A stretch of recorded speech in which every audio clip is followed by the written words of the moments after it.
Si tuviéramos que entender un país entero, pero basándonos solo en los documentos oficiales de un único día, ¿qué veríamos? No los titulares de las noticias, sino el registro legal, el papeleo que lo hace todo oficial. Se podría encontrar el pulso de una nación ahí dentro. Esa es exactamente la pregunta que nos hacemos hoy. Tenemos en nuestras manos extractos del Diario Oficial de El Salvador del miércoles 12 de noviembre de 2025. Un documento que a primera vista, Intimida. sí, es denso, repetitivo, lleno de jerga legal, pero nuestra misión es tratarlo como un texto arqueológico, ¿no? Descifrarlo para encontrar las historias, el rastro del dinero y, bueno, la dinámica real de la sociedad salvadoriana que se esconde en esas páginas. Me gusta esa analogía. Seremos arqueólogas del presente. Y para ordenar nuestra excavación, la dividimos en 3 capas. ¿Dale? Empezaremos en la superficie con las cifras más grandes, los préstamos millonarios y los proyectos del Estado. Luego, vamos a profundizar a una escala más humana, viendo cómo se organizan las comunidades. Y los logros personales también. Exacto. Y terminaremos en el nivel más íntimo, el ciclo de la vida, a través de los avisos de herencia. Bien, empecemos por esa capa superior, la del gran dinero. Al abrir el diario, lo primero que salta a la vista son cifras, con muchísimos ceros. Sí, El gobierno está moviendo bastante plata, principalmente a través de acuerdos con bancos internacionales. así es. El primer gran hallazgo es el decreto número 450, que en lenguaje sencillo le da luz verde al gobierno para conseguir un préstamo de hasta $170 millones con el Banco Interamericano de Desarrollo, el BID. 170 millones. Es una cantidad enorme, y el documento especifica para qué se va a usar exactamente. Sí, y es muy concreto. El dinero es para el Programa Integral de Regeneración Urbana y Revitalización Sostenible de los mercados municipales en Santa Tecla y La Libertad. O sea, una remodelación a fondo de mercados. Básicamente. Pero lo realmente revelador son las condiciones del préstamo. A ver, cuéntame. ¿Qué nos dicen esas condiciones? El plazo para pagar es de hasta 25 años. Pero aquí viene el detalle clave. Hay un periodo de gracia de 66 meses. 66 meses. Sí, eso es 5 años y medio antes de que el país tenga que empezar a devolver el capital del préstamo. Espera, 5 años y medio. ¿Eso es normal para este tipo de préstamos? ¿O nos dice algo específico de este proyecto? Es una excelente pregunta. Un periodo de gracia tan largo suele indicar 2 cosas. Por un lado, que el proyecto en sí es complejo y se espera que tarde varios años en construirse y empezar a funcionar. Entiendo. Y por otro, que el retorno de la inversión, o sea, los beneficios que se esperan de esos mercados renovados, también tardarán en llegar. El banco básicamente está diciendo, les damos un respiro largo porque entendemos que esta es una apuesta a futuro. Claro. Y si a eso le sumas que la tasa de interés es variable, pues te muestra que ambas partes asumen un riesgo a largo plazo sobre cómo estará la economía mundial en unos años. Entendido. O sea que la forma en que se pide el dinero ya nos cuenta una historia sobre las expectativas del proyecto. Y veo que no todo es dinero nuevo entrando, ¿verdad? Hay otro decreto, el 451, que parece tratar de reasignar fondos que ya existían. Precisamente. Este segundo decreto ajusta el presupuesto nacional de 2025 para usar plata de otro préstamo, esta vez del Banco Centroamericano de Integración Económica, el BCIE. Ajá. Y aquí es donde aparece un nombre que hemos oído mucho, el Programa Surf City Fase 1. Claro, Surf City. Pero eso suena a un titular muy general. El diario nos dará pistas más concretas de en qué se gasta ese dinero. Absolutamente. Y aquí es donde el documento se vuelve fascinante. No se queda en el titular. Detalla, por ejemplo, una transferencia de $344,917 para el proyecto 8858. Ok. Y le pone nombre y apellido. Construcción y equipamiento del sistema de alcantarillado sanitario en playas El Palmarcito y El Sunsal. Ah, mira qué específico. Y hasta le pone una fecha límite, diciembre de 2025. Es la prueba de cómo un plan estratégico de turismo se traduce en tuberías bajo la arena. Entonces, toda esta inversión se enfoca en infraestructura física, como mercados o alcantarillado. ¿O también hay un empuje hacia áreas más, no sé, tecnológicas? Buena pregunta. Y la respuesta está unas páginas más adelante. Hay otra modificación al presupuesto. ¿Otra? Sí, esta vez para incorporar casi 11.1 millones de dólares de un préstamo con la Corporación Andina de Fomento, la CAF. Y todo ese monto tiene un solo destino: el programa para la implementación de un sistema de telemedicina en El Salvador. Telemedicina. Eso sí que suena a una prioridad moderna.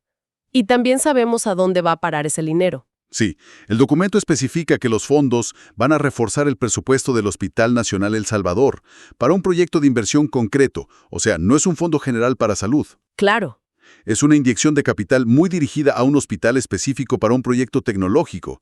Esto nos dice que la estrategia de modernización no es solo un discurso, se le están asignando recursos muy específicos. Entonces, si hacemos un balance de esta primera capa, tenemos a un país apostando fuerte por la infraestructura que genera turismo y comercio, como los mercados y las playas. Ajá. Pero al mismo tiempo, invirtiendo millones en modernizar la salud pública a través de la tecnología.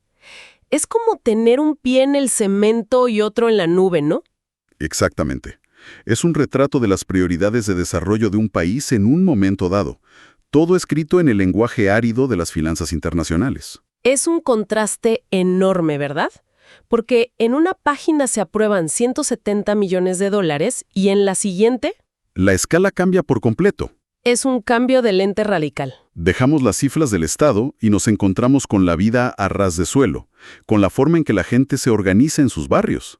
Y un ejemplo perfecto son los estatutos de una nueva iglesia que se publican en este número. Al leerlos, no solo ves un acto de fe, sino un manual de gobernanza comunitaria. ¿A qué te refieres? Se establecen deberes para los miembros, como asistir a reuniones o pagar cuotas. Pero hay un detalle en la estructura de poder que me llamó muchísimo la atención. ¿Cuál? El cargo de presidente de la junta directiva es vitalicio. ¿Cómo dices? Vitalicio. O sea, para toda la vida. Para toda la vida. Eso suena más a una monarquía que a una asociación de vecinos. ¿Qué nos dice eso sobre cómo funciona el poder en estas organizaciones? Nos dice que en algunas estructuras comunitarias el liderazgo se concibe como algo permanente, basado quizás en el carisma del fundador o en una tradición, en lugar del modelo democrático de rotación que solemos asumir. Es un microcosmos político con sus propias reglas. Y el diario oficial es el que le da validez legal a esa estructura tan particular. Exacto. Y esta organización local no es solo religiosa. El diario también publica los estatutos de una ADESCO, una asociación de desarrollo comunal, en el municipio de La Paz Este. Y aquí los objetivos son increíblemente terrenales. Totalmente. Su plan de trabajo no contiene grandes estrategias nacionales. Sus metas son dos: el techado de la cancha de la comunidad y la mejora de la calle principal. Tan simple y tan profundo a la vez. Es la organización ciudadana en su estado más puro, buscando resolver los problemas que ven al salir de su casa. Es un recordatorio de que para cada plan millonario de infraestructura hay una comunidad intentando ponerle un techo a su cancha para que los niños puedan jugar cuando llueve. Y de la organización de la comunidad, el documento nos lleva a los logros del individuo, porque también funciona como un validador de las trayectorias personales, sobre todo en el ámbito académico. Lo que es fascinante aquí es cómo estas páginas reflejan una globalización muy personal. El Ministerio de Educación publica varios acuerdos reconociendo títulos obtenidos fuera del país. Ah, mira. En este único día, vemos a una persona con una licenciatura en Teología de Perú, a otra con un bachelor en Trabajo Social de una universidad en Estados Unidos y a una tercera con una especialización en Medicina Estética. Es un mosaico. Un mosaico de las rutas educativas que toman los salvadoreños por el mundo. Y luego, supongo, vuelven y necesitan que el país reconozca formalmente lo que aprendieron fuera. Exacto. Pero aquí es donde encontré una conexión que me pareció increíble. El momento ajá de esta sección. A ver. Al revisar la base legal que permite estas convalidaciones, me di cuenta de que muchos de estos acuerdos se basan en la Convención sobre el Ejercicio de Profesiones Liberales. Suena a un documento legal bastante estándar. 2. No puede ser. En 1902. ¡Qué asombroso! Te hace pensar en cuántos otros acuerdos centenarios están funcionando silenciosamente en el fondo de nuestras vidas, regulando cosas tan actuales como un título online de otro país. Precisamente. Un trámite burocrático de 2025 está directamente conectado con la diplomacia de hace más de un siglo.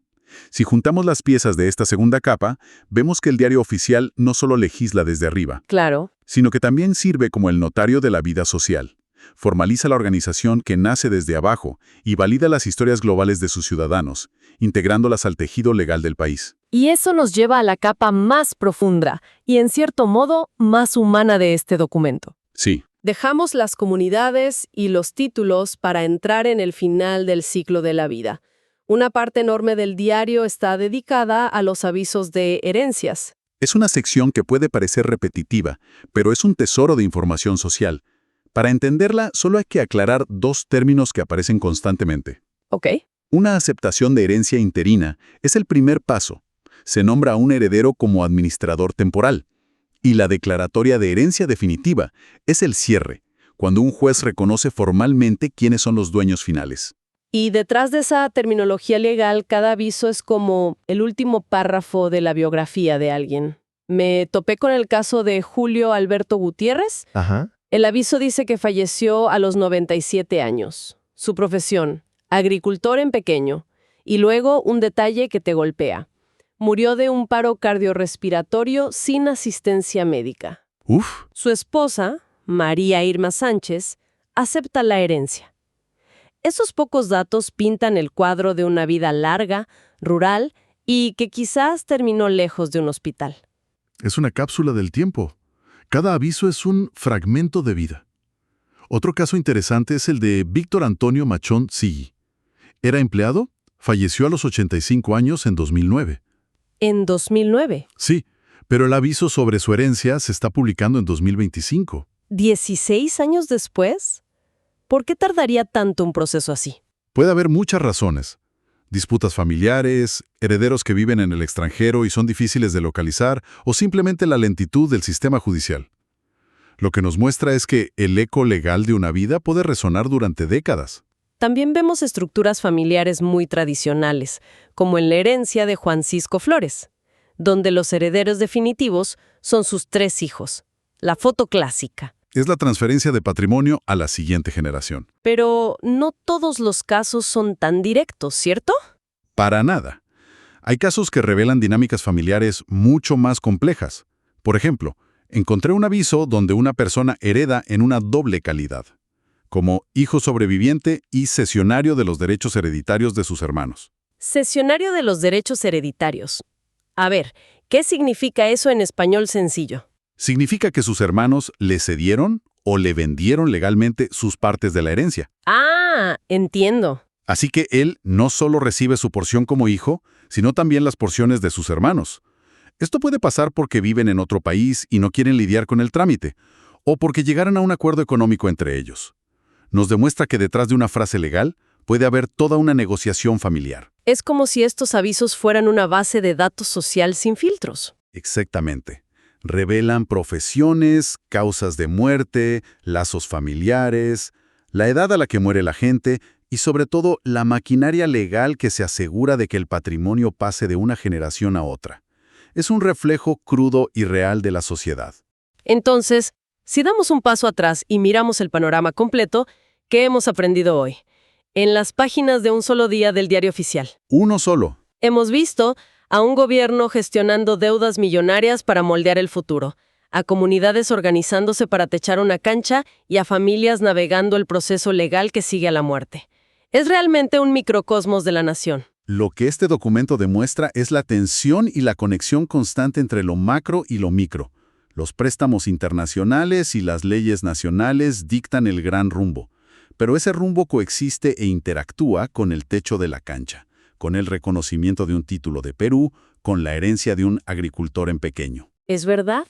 El lenguaje que parece tan formal y aburrido de la ley es, en realidad, el guión que narra la historia completa de un país, en toda su complejidad. Y para terminar, quiero dejar una idea en el aire. El documento es del 12 de noviembre de 2025. Uno de los primeros decretos que mencionamos, el del programa Surf City. Ajá, ¿el del alcantarillado? Exacto. Detallaba ese proyecto en la playa El Palmarcito y fijaba su fecha de finalización para diciembre de 2025, apenas un mes después. Esto nos deja con una pregunta. ¿Cuántos de estos planes que se publican con tanta formalidad se conviertan en realidad en el plazo prometido? ¿Y cómo podríamos, como ciudadanos, rastrear el viaje de un decreto desde el papel oficial hasta el proyecto terminado en el terreno.